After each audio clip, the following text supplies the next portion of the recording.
conversación que se está dando en el chat. Nos manda saludos mi amigo Guillermo Uigua Quispe, él es un amigo, hermano ayacuchano. Un abrazo para Guillermo. He perdido su comentario, pero acá nos dice algo, ¿no? Bien, dice, justamente, si no hay pensamiento crítico entre los profesores de ciencias sociales, ¿cuál es el cuestionamiento de los científicos sociales, especialmente de los sociólogos? Si en esa concatenación para llegar al estudiante, para trasladar esta información y generar el cuestionamiento en las personas, generar ese espíritu crítico en las personas, es el profesor que enseña, el que está fallando. eh, ¿Cuál es la observación que están haciendo los científicos sociales? ¿Qué mirada le están dando? Bueno, y José Alberto Neira sí está, José Alberto dice, ahora sí, le reconoce la crisis Wilson, dice, ¿no? En la oración queda lo que niega, dice, o es el problema del lenguaje. Y Miriam hace un Bueno, comentario que Wittgenstein siempre decía que todo se reduce al lenguaje, ¿no? Es un problema del lenguaje, ¿no? En su primera fase, el primer Wittgenstein. Disculpa que te interrumpa, Henry. no, Miriam dice, no hay cultura ciudadana en nuestro país, todo es una doble moral. Los mismos que se dicen educadores predican una teoría en la praxis, son un cero a la izquierda y se tornan hipócritas. ¿Con qué educadores contamos entonces? No, es un poco lo que les comentaba al empezar, ¿no? Esa doble moral que prima en el ser humano, ¿no? Una puesta en escena y eh, una participación fuera de escena. El profesor actúa en un tabladillo, es su puesta en escena, ¿no? Pero fuera de ese escenario, como persona, no necesariamente está predicando lo que dice, está promoviendo lo que dice. Cuando hablamos en temas, por ejemplo, de piratería, de contrabando, ¿no? Pero es alguien que te habla de ciudadanos y de buenas prácticas. Y José Alberto nos dice, aterricen por favor para que esta conversación no solo quede linda. Claro, y la idea no es que quede linda, sino que compartamos entre nosotros nuestro punto de vista. Al menos está quedando linda. Mira, hace algunos años Piscoya publica un libro que se llama ¿Cuánto saben nuestros maestros?, ¿no? Y hace un análisis bastante interesante en relación a qué se hacía desde el Ministerio de Educación con el dinero que entraba por cooperación extranjera, especialmente por la cooperación alemana. Y él detecta que el ministerio había invertido buena parte, un alto porcentaje de ese dinero para capacitar maestros. Y sin embargo, los resultados seguían siendo pésimos en las pruebas PISA, ¿no? Entonces, ¿qué pasaba? ¿Las capacitaciones no habían sido las adecuadas o qué es lo que había ocurrido? Y quizás aquí esté también la responsabilidad del Estado dentro de este problema, ¿no? Y es que tenemos buenos maestros que saben muy bien cómo enseñar. El problema está en que no saben muy bien qué están enseñando. No están convencidos del discurso de fondo y tienden a la mediocridad, eso no se puede negar, ¿no? Quizás las capacitaciones a los docentes tendrían que replantearse, tendrían que pensarse desde las especialidades que los docentes dominan. Entonces, el profesor de historia tendría que recibir formación, capacitación en historia. Entonces, podría enterarse de cuáles son los discursos que se están tejiendo desde los historiadores peruanos, ¿no? O de repente, pues ya en términos más amplios, ¿no? ¿Cuántos profesores de historia han leído a Chakrabarty? ¿Cuántos profesores de historia han leído o entienden este concepto de historia eurocéntrica? Si hacemos una encuesta vamos a encontrar una orfandad terrible y el ministerio no asume porque cree que de lo que se trata es de seguir formando buenos docentes en términos de didáctica, ¿no? Que manejan muy bien los recursos, ahora ya manejan no solamente el PowerPoint, ahora también saben utilizar su Prezi y están felices con su Zoom porque pueden compartir pantalla y el mundo es de maravilla, ¿no? Está faltando que como esa bisagra que se ha mencionado, pasar de los estudios que hay en las ciencias sociales, trasladarlos a la escuela, pero el docente tiene que romper ciertos paradigmas que tiene en la cabeza. Yo no tengo ningún problema en reconocer si es que alguien me ha entendido que negué lo que ahora podría admitir, ¿no? total, es de valientes a reconocer si es que alguien cree que hay algo que reconocer. Pero sí lo que quiero hacer notar, porque esto trasciende esta conversación y los comentarios seguramente que puedan surgir. El problema nos trasciende a nosotros, porque es un problema que lo van a heredar además nuestros hijos y probablemente nuestros bisnietos. Tiene que ver con lo que estamos haciendo con los recursos formativos de los docentes, ¿no? El docente no rompe el paradigma de creer que es un técnico de la educación, no se cree el cuento de que es un profesional. Un profesional tiene que reflexionar, un profesional tiene que criticar el propio modelo educativo, no solo reproducirlo, tiene que promover la educación suscitadora. Y la educación suscitadora es una educación crítica, pero la palabra crítica hay que analizarla, hay que utilizarla en los términos originales, ¿no? No como alguien amargado que se queja de todo y cree que todo está mal y que nada sirve, ¿no? No, en los términos kantianos, o sea, crítica es análisis.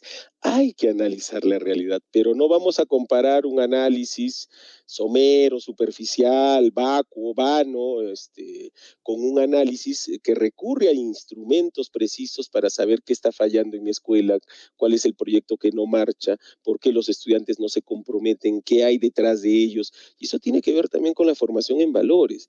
Pero ¿quiénes son los responsables de formar en valores, señores? O sea, ¿a quién le ha delegado esa tarea al Estado? El Estado no forma en valores. No forma en valores porque además creen que formar en valores es una suerte de lista de supermercado, ¿no?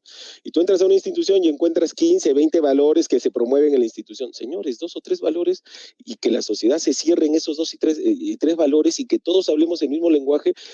¿Cómo superó su Wilson, propia crisis Finlandia, ¿no? Sí. Te interrumpo. Y si ese es el propósito, o sea, y si hay una intencionalidad en hacer justamente eso, y ese es el paradigma de ciudadano que se construye para que tengamos personas que actúen y razonen de esa manera.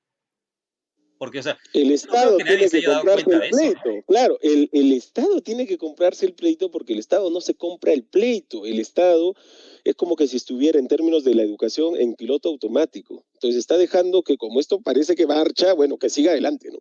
Pero no hay una reforma real de la educación. Y desde que se funda la República no ha habido una reforma real.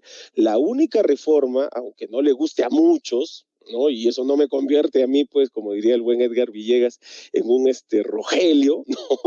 No, aunque no les guste a muchos, el intento más serio de reforma en el campo educativo la inició Velasco, con Salazar Bondi.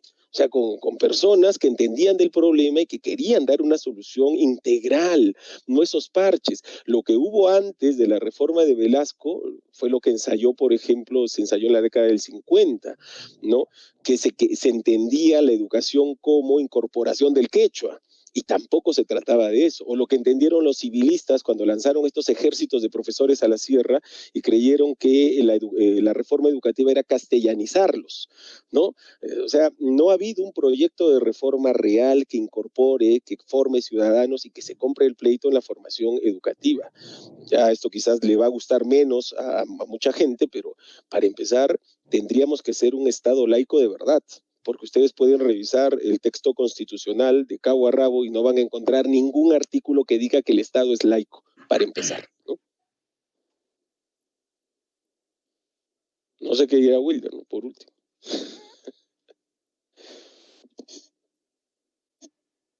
Oye, ¿ahí se me escucha? Claro. Sí. Bien. Sí, o sea, yo finalmente hay muchos, y además objetivamente hablando, ¿no? Hay muchos aspectos en la cual se puede cuestionar la precariedad, ¿no? Y la poca calidad educativa que hay, que recae también en las ciencias sociales, ¿no? Como tal, igual, ¿no? Ahora bien, tomando en cuenta de que siempre hay situaciones en la cual se genera cierta subalternidad, definitivamente, ¿no?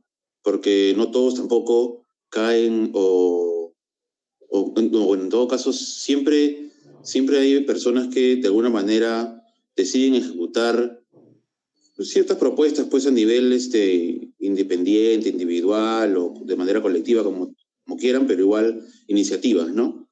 Entonces, una de las cosas también interesantes aquí es que, y creo que muchos profesores se han podido dar cuenta quizás, ¿no? Y entiendo que, sé que lo ponen en práctica, es que la forma como, la plataforma en todo caso, ¿no? Digámoslo así, ¿no? Que el estudiante pueda utilizar para cuestionar algo y para manifestar su conciencia crítica, no siempre va a ser bajo un contexto necesariamente letrado como tal, ¿no? O sea, su performance como estudiante para manifestar su crítica o cuestionamiento a algo no siempre va a ser como un intelectual, en todo caso, entre comillas, ¿no? Pueden haber otras formas de manifestar crítica, cuestionamiento, ¿no? Que son obviamente recontraválidas y que estoy seguro de que se pone mucho en práctica, ¿no? En ciertos ámbitos, no sé, culturales también, ¿no? No sé, digamos, a través del arte, ¿no? A través de la literatura misma, ¿no? Y el arte en general, ¿no? Hay muchas expresiones artísticas ahora, en la cual son muy útiles justamente para manifestar cierta crítica, ¿no? Entonces ahí uno se puede dar cuenta que no, tampoco, no es que todos los estudiantes que están en esas últimas generaciones se están creyendo el cuento, ¿no? Siento como que hay otros espacios en la cual muchos maestros no interactúan quizás o de repente no lo consideran válido como espacios para manifestar esa crítica, ¿no? Entonces, de repente el maestro, el profesor o la profesora solo está esperando que el estudiante pueda manifestar objetivamente esta conciencia crítica en un espacio solamente como el aula, ¿no? Y a veces el aula no es un espacio que para todos sea adecuado, ¿no? Para manifestarse, ¿no? No sé si me dejo entender la idea. Claro, sí, justo por acá, alguien había anotado, a Nelly había puesto algo sobre eso, ¿no? Que el aprendo en casa tuvo una intencionalidad, pero está muy, muy bonito en la parte de la forma, del tratamiento, como decía Wilson, pero el manejo de los contenidos y la movilización de competencias, de desempeños, no se está dando como tal.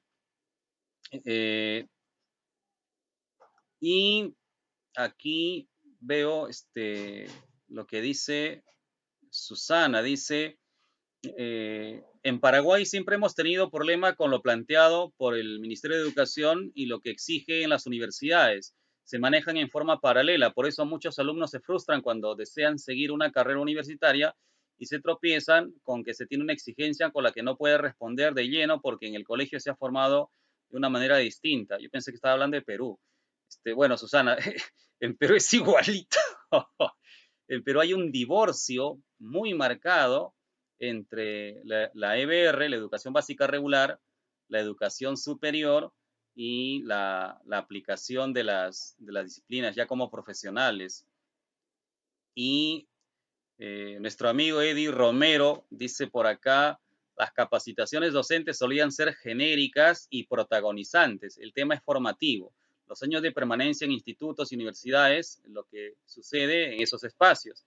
El abandono, dice él, de la educación superior, pública y privada, la precariedad de los estudiantes de educación y la permanencia solo de retóricas alrededor de la importancia de la escuela, estado empírico y abismo social, como diría Basadre. Y se me fue lo que había notado José Alberto.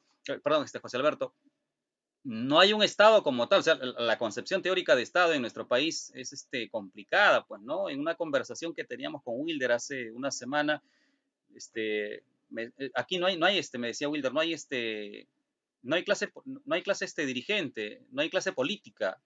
Lo que hay son grupos de interés que mueven en función a estas necesidades que tienen y van diseñando algunos programas para que puedan sostenerse. Y ahí mi observación, ¿no? Los medios de comunicación, por ejemplo, que tendrían que sumar en esta línea, difundiendo las publicaciones que tenemos y que son muy buenas. Hay buenos textos. Las veces que hemos ido con Wilder, con Alex, con Eddie, a comprar algunos textos, hemos encontrado buenas publicaciones, o sea, sí hay, y de todo tipo. El problema está en que no terminan de llegar a los profesores ni de hacerse trabajo con los profesores. Y tendríamos que retroceder hasta la universidad, ¿no? Movernos a la universidad y trabajar ahí con los futuros docentes. Pero ya es meternos en otro campo y sacar una arista de un tema que estamos tratando de precisar aquí, ¿no? Encajarnos dentro del sector educación. Se requiere una reforma educativa a nivel universitario en relación a la formación del docente, pero eso tendría que estar articulado con una reforma educativa del sistema básico regular. Y para ello tendríamos que responder a un proyecto de país, o sea, tendría que estar alineada la reforma universitaria, estoy hablando única y exclusivamente de lo que domino, que es la educación, de la formación de los estudiantes de educación, los futuros profesores, una reforma, replantear, articular. Lo que tenemos es una realidad desarticulada por todas partes, ¿no? La universidad tal forma educadores desde una perspectiva A, la otra universidad lo hace desde una perspectiva B, la otra ni siquiera tiene perspectiva. Entonces, y a eso le sumamos el hecho de que la educación básica regular está manejándose en un discurso totalmente distinto al que las universidades están articulando, o sea, o están formando estos docentes. Y ni siquiera la formación en la universidad o la praxis ya educativa están articuladas con una idea de proyecto nacional, porque no hay ese proyecto nacional. O sea, la meta ¿cuál es? Llegar al bicentenario. Y más allá del bicentenario, ¿qué? O sea, las reformas no se han tomado en grado serio porque no se han incorporado las variables existentes, no se ha hecho un análisis real, ¿no? La reforma de Fujimori fue en realidad una contrarreforma, fue el puntillazo final de la contrarreforma iniciada en la década de los 80. Y también es cierto, quizás no te guste por tus raíces políticas, mi querido Henry, pero también vivimos buena parte de la crisis propiciada en la década del 80 en el gobierno de García, que incorporó a muchos profesores que no tenían formación profesional. Muchos se hicieron docentes con cursillos de 6, 8 o 10 meses, ¿no? O profesores que habían estudiado inglés y que terminaron ya, o sea, ni siquiera tuvieron una formación pedagógica, por haber estado en un instituto de inglés, terminaron ya enseñando inglés. Y lo mismo se repite al día de hoy, ¿no? O sea, tienes, por ejemplo, colegios muy bien pintados, ¿no? Y tú y yo sabemos muy bien que son muy bien pintados, donde tienes docentes que porque hablan inglés enseñan cursos como World History, pero nunca han tenido formación pedagógica, nunca han sido formados como profesores de historia, solo enseñan World History porque hablan inglés. Entonces ya, pues ya, si eso está ocurriendo en la realidad, imagínate por qué está pasando o por qué podemos hablar de estos problemas hoy en día, ¿no? O sea, hay una cosa muy profunda que tiene que ver con la desarticulación del Estado, con la orfandad de un liderazgo que articule, pero no que articule desde el discurso, sino desde un proyecto cuajado, ¿no? Un proyecto de país al que todos podamos sumarnos. Sí, pues es complejo el tema en realidad, ¿no? Y sí, pues se corría el riesgo de tratar un tema tan abierto para aterrizarlo en algún punto específico, ¿no? Pero creo que sí ha servido, está sirviendo porque nos está permitiendo entender que no hay necesariamente una crisis en la producción de materiales en el campo de las ciencias sociales, porque hay análisis, hay buenos trabajos de campo, también hay malos como en todos lados, pero sí, hay trabajo de campo, hay publicaciones, hay material, hay investigación. Henry, solamente para interrumpirte brevemente, ya, y después ya no digo nada más, me callo hasta la despedida. Mira, en Chile, y no es que yo esté usando o que lo ponga de modelo, simplemente que es una realidad cercana que tendríamos que mirar con cierto cuidado, pero también con una mentalidad abierta, ¿no? En Chile, ¿qué es lo que ocurre? La universidad y la producción universitaria está articulada directamente con los ministerios. Entonces, si tú tienes, por ejemplo, a una persona que se gradúa vamos a suponer, en ingeniería industrial y que saca, pues, un trabajo con el que sustenta su licenciatura o de repente su maestría o de repente su doctorado, su máster o lo que fuere, ese trabajo, cuando llega a una calificación superior, ponte a 19, automáticamente es remitido al ministerio. ¿Para qué? Para que en el ministerio se analice la propuesta que está contenida en esa tesis y se implemente. Mira, y esto está articulado con todos los ministerios en Chile. En el Perú, tú produces una tesis que tiene lauden culmen, o sea, que tiene 20, 19, ¿y a dónde va a dormir? Va a dormir a un repositorio. Y si no es porque el que escribió la tesis de repente logra publicarlo, se olvidan del asunto. Y él mismo se olvida del asunto. Entonces, está faltando, mira, ese tipo de cosas, ¿no? Nos está faltando eso. Ahora sí, me callo. Wilder.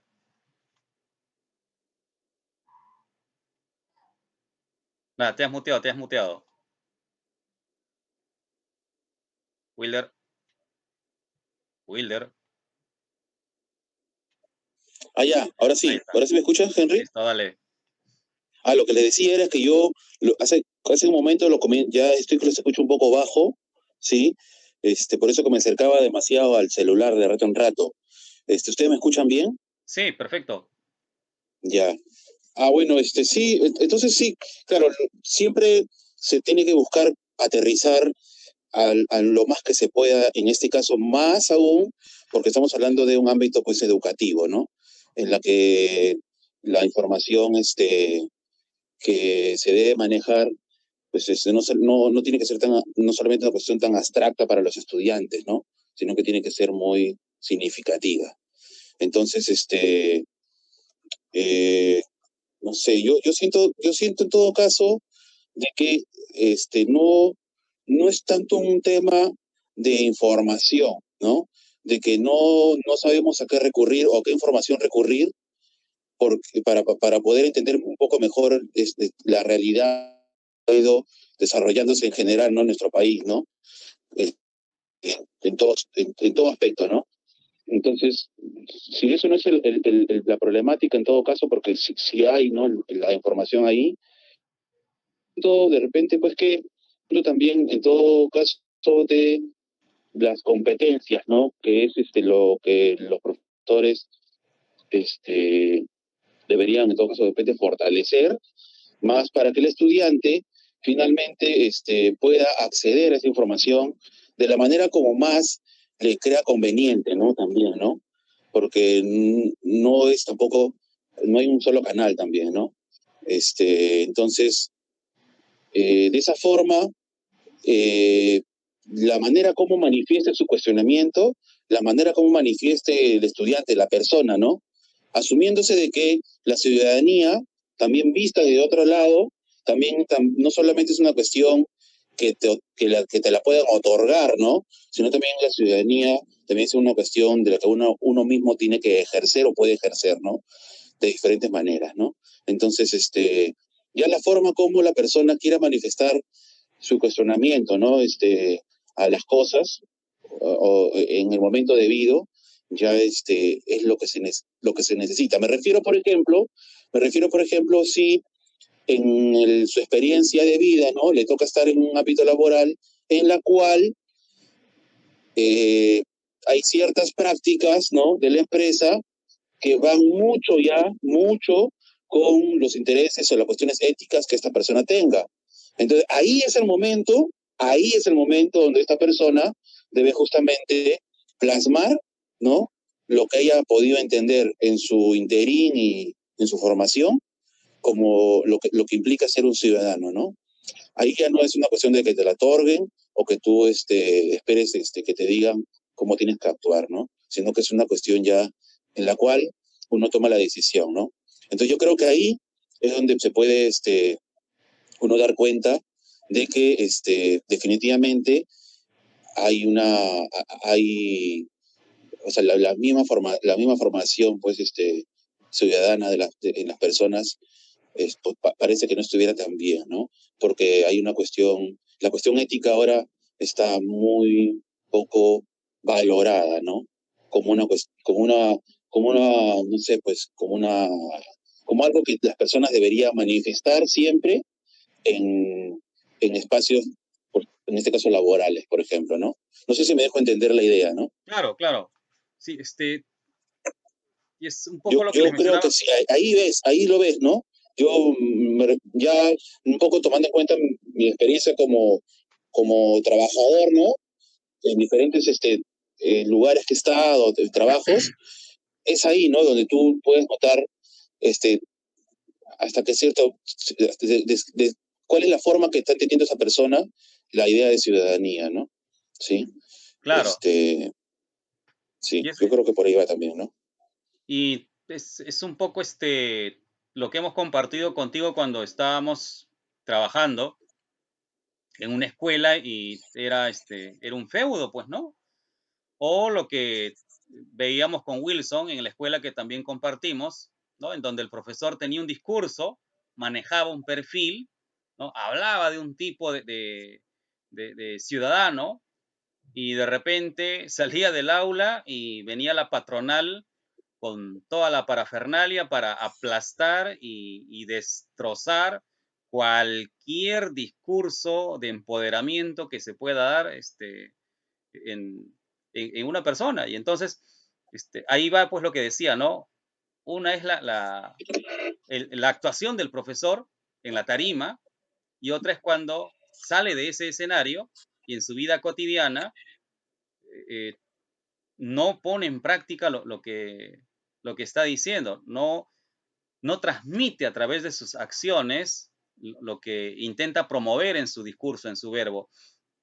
Ah, se nos ha ido la hora, pero creo que ha servido para conversar un poco sobre el punto de quiebre que necesitamos abordar de repente en otro momento. Me quedo aquí con algunos apuntes de Guillermo Uigua. Él dice, ¿y cuánto han participado los científicos sociales en la estructuración del proyecto educativo nacional? Tuvimos un proyecto del 2006 que iba hasta el 2021 luego, ahora se ha movido al 2036, lo paran manoseando y cambiando. Y creo que no se trata de cuántos hayan participado, sino cuánto estamos interiorizando. Porque como decía Wilder, ¿no? O sea, nos podemos leer 10, 20, 30 libros. Y el problema no es que leamos. El problema está en cuánto empezamos a modificar nuestras conductas y nuestras prácticas a partir de un entendimiento real, concreto, ¿no? De un análisis y de una crítica de lo que estamos haciendo, de ese cuestionamiento que deberíamos tener de manera recurrente, ¿no? Luego por aquí Eddie Romero dice, siendo más claros, hemos convertido la escuela pública en una escuela para pobres. Eso es nuestro mayor delito. Se trata de un tema estructural. La mayor preocupación social es ahora la corrupción, la delincuencia y no la pobreza y la desigualdad. Observar como ciudadano lo que significa eso, ¿no? El analfabetismo funcional se articula y una sociedad del espectáculo y un estado empresarial. La educación neoliberal es un tema a discutirse hoy, pero pasa piola, dice él, ¿no? Saulo dice por acá, en otras ciencias la investigación se aplica porque trae beneficio económico o mejora el servicio. ¿Por qué no se da en las ciencias sociales? Él ya responde ahí, ¿no? Con la primera premisa de repente. Y ¿quién más por acá? Miriam dice, hay otro tipo de inteligencia intrapersonal, dice Miriam, eso debe ser el timón, de ahí parte todo, pero no todos los profesionales se dedican a mirar hacia adentro, solo ven lo de afuera, lo que falla, lo que falta, dice, pero pocas personas manejan su eje. Bueno, y José Alberto acá cierra diciendo que se ha servido para verificar que hay crisis y no la asumen como propia ni como compromiso social. Es mi opinión y la lamento, dice él. Eh, bueno, en efecto, es su opinión, ¿no? Y no soy partícipe de eso, es tu opinión y la respeto. Simplemente es su opinión. Eh, no sé, alguna reflexión de cierre que quieran ustedes dar respecto a lo que hemos estado conversando, que han sido muchos puntos, definitivamente han sido muchas cuestiones las que hemos visto, ¿no? En tan poco tiempo. Sí, en realidad era uno de los riesgos, ¿no? De plantear un tema en esos términos. Eh, Mira, yo hace algunos años, pocos meses antes de que muriera Matos Mar, tuve la oportunidad de conversar con él, ¿no? Fui hasta su oficina, él estaba a cargo de una oficina de investigación en la Universidad Ricardo Palma, donde también enseñaba. Y yo pensé que después de tantos años y de la reedición de su libro, porque él lo volvió a reeditar, El Estado Desbordado, él había desarrollado una visión distinta a la primera edición, ¿no? A la primera publicación. Y pude notar al maestro todavía encasillado en ese análisis romántico de lo que había sido el devenir social en el Perú, ¿no? Él creía que porque los provincianos habíamos irrumpido en la capital, ya nos habíamos hecho visibles y que ya éramos ciudadanos, ¿no? Y no es así. Ojalá fuese tan sencillo. Lo cierto es que lo que ha ocurrido con la señora Chávez evidencia que somos una sociedad todavía profundamente fragmentada, que somos una sociedad que no ha superado taras históricas, que somos una sociedad que todavía arrastra esta idea de gamonal y de misti, ¿no? Donde la frase era, bueno, un indio educado es un indio perdido, ¿no? Todavía hay mucho de eso en el Perú. Lo cierto es que hay mecanismos que recurren a... que defienden el status quo tal y como lo conocemos. Uno de ellos, y quizás el más clásico, sea la caricaturización de el que emerge desde provincia, ¿no? O sea, el que emerge y tiene cierto éxito en Lima no es pues el ciudadano, es el rey de la papa, o es el rey del oyuco, o es el rey del apio, pero no es no se trata como ciudadano. Y la prensa lo caricaturiza, y lo caricaturiza porque es un mecanismo de defensa también que tiene el sistema tal y como lo conocemos, ¿no? Ojalá sirva también para reflexionar y repensar lo que es nuestro rol no solo en la escuela, ¿no? Como docentes para los que son docentes, sino también en nuestro otro aspecto educativo, que es el de la familia. Mucho del discurso que repiten los adolescentes, los jóvenes en las escuelas, es el discurso de los padres, ¿no? Y de eso hemos tenido lamentables ejemplos también. Seguro que hay también buenas cosas, nunca es blanco y negro, ¿no? Pero lo que nos preocupa ahora es el problema, o sea, el discurso racista, discriminatorio, como el que hemos vivido en esta semana, ¿no? Y ojalá pues sirva también para reflexionar sobre eso, ¿no? Gracias, Henry. Gracias, Wilson.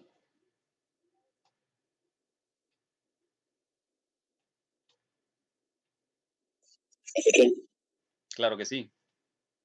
Bien, ahí bueno, como último comentario en todo caso, sí, pues o sea, definitivamente, bueno, si estamos justamente ahorita, gente, conversando bajo este medio, es justamente por el contexto nos ha llevado a ello también, ¿no? Entonces, esta coyuntura así complicada en la que estamos, como ya lo habíamos dicho, pues no es que esté desnudando cosas solamente, sino que ya son cosas que estaban ahí y que ahora son un poco más notorias o están siendo más notorias, ¿no? Que están avisorándose más, ¿no? Entonces, son cosas muy penosas que todavía siguen pasando, cosas que no deberían ya ocurrir, ¿no? Ya después de tantos años, ¿no? Que lo único que hacen, pues, es generar más, ¿cómo se dice? Más fricción, más división, pues, ¿no? ¿no? En el imaginario de la gente, ¿no? No sé, y además se apropia, pues, del lenguaje cotidiano, ¿no? Y se legitima como si fuera algo, que está bien, ¿no? En todo caso, ¿no? Utilizar, pues, términos, que son definitivamente violentos o discriminadores, o sea, más que fluye en las redes, como una cuestión que la gente va a criticarlo y decir que está mal, yo siento que fluye en las redes más bien, o que fluye en los medios, como una forma de decirnos, así son las cosas, ¿no? Así son las cosas, ¿no? O sea, no te engañes, ¿no? Así son las cosas, sí, y no está bien, pues, ¿no? No está bien, ¿no? Porque definitivamente, pues, terminas acostumbrándote a algo que ya hace mucho tiempo ya debió descartarse, ¿no? Del lenguaje mismo, de las prácticas de las personas, de las relaciones que las personas tienen, ¿no? Porque no es para nada saludable, pues, ¿no? No es para nada saludable a un país, más aún con la diversidad que tenemos, como siempre recalcando eso, ¿no? Somos un país que tenemos tanta diversidad en todo sentido, que tener pues un discurso así, no sé, pues sí, que solamente sea bueno o que solamente sea bonito para algunos, no, está de más, pues, ¿no? Está de más.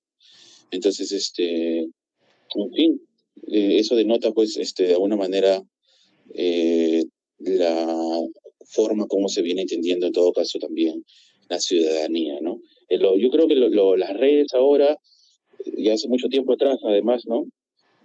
Más que los medios abiertos, ¿no? Como la televisión, las redes ahora están dando esa sensación, ¿no? Están generando esa sensación en las personas, ¿no? Publicar muchas cosas así ofensivas, así ligeras, y, y, y considerando de que eso es una forma válida de expresarse, ¿no? Porque ahí así tiene que ser, ¿no? La libertad de expresión no es para nada ahorita adecuado, ¿no? Para nada adecuado. Claro que sí.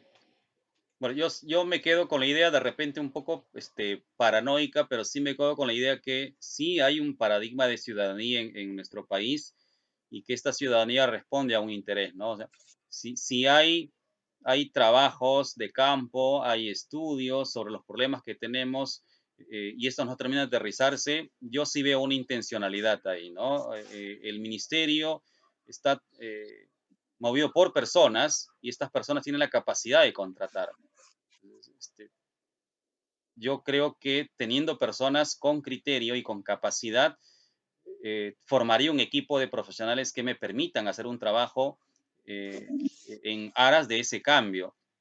Sin embargo, veo una intencionalidad porque los medios de comunicación juegan en ese sentido. Hay toda una cultura del miedo que se mueve en los medios de comunicación, por ejemplo, en estos tiempos de aislamiento, con la difusión de noticias y de cifras, y entonces te van creando esa cultura del temor y de la obediencia y del acato a las disposiciones, eh, porque hay que cuidarse de algo, ¿no? No te estoy diciendo, pues, ya rompe todas las reglas, pero sí hay una intencionalidad ahí. Eso no es gratuito, ¿no? El que los medios de comunicación hayan movido durante tanto tiempo noticias solamente de muertes y de delincuencia, de alguna manera ha moldeado al receptor, a nosotros, nos ha moldeado de alguna manera y ha hecho que eh,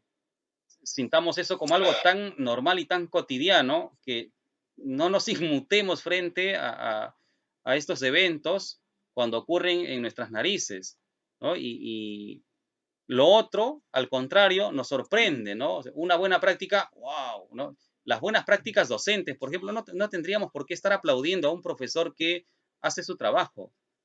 Sin embargo, estamos tan del otro lado que cuando identificamos algo, la oveja negra, ¿no? Identificamos algo, terminamos aplaudiendo y felicitando esa buena práctica, ¿no? Y yo sí siento que hay una intención ahí, que hay eh, toda una orquestación que va moviendo desde arriba y decantando hasta nuestras casas y las escuelas con un propósito, ¿no? Y bueno, nos hemos pasado demasiado ya. Me quedo con la reflexión de José Alberto. Dice los estudios, eh, eh, a ver, por aquí estaba. Dices, saludos y espero más debate. Dice, las personas se respetan, las ideas no. Saludos y para adelante, que se debe poner a andar todo esto que se duerme en libros y en discursos de salas de profesores o en las salas del IEP. Y lo que dice Guillermo, me parece que el papel de liderazgo para la transformación es de la política y el de la educación. Las ciencias sociales ayudan.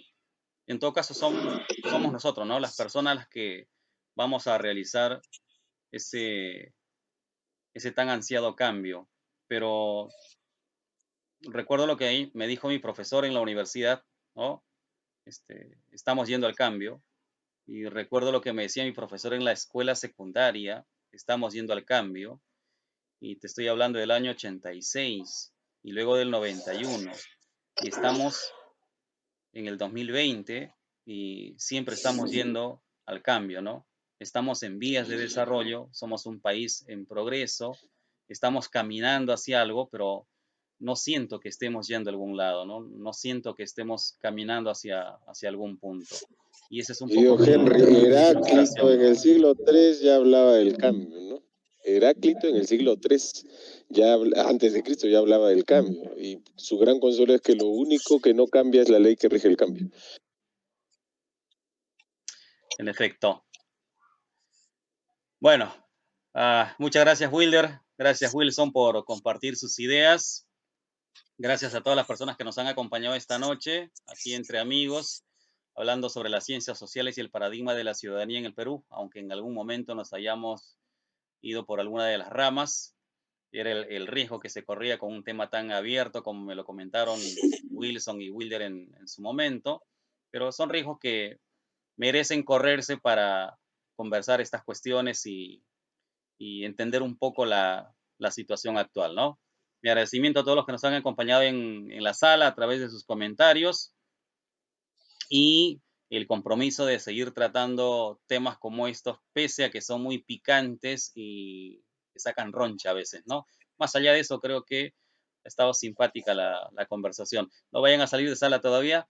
Muchas gracias a todos los que nos han seguido. El día viernes 11 de septiembre a las 8:30 estoy en la Feria Virtual de México presentando mi novela Los Otros Viajes, así que los invito a acompañarme a través de Facebook Live. Vamos a transmitir en vivo, o vamos a retransmitir la presentación de la Feria Virtual de México.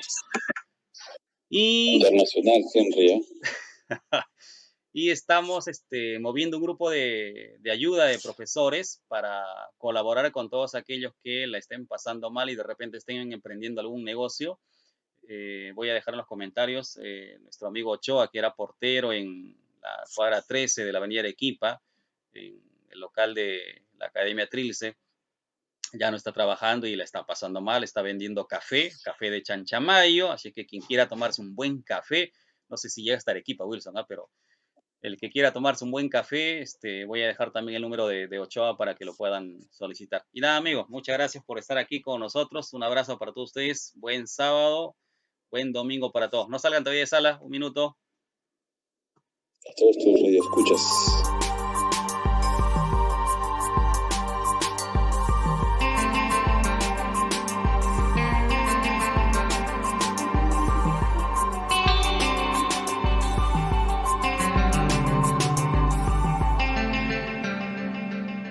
¿Qué fue, Henry?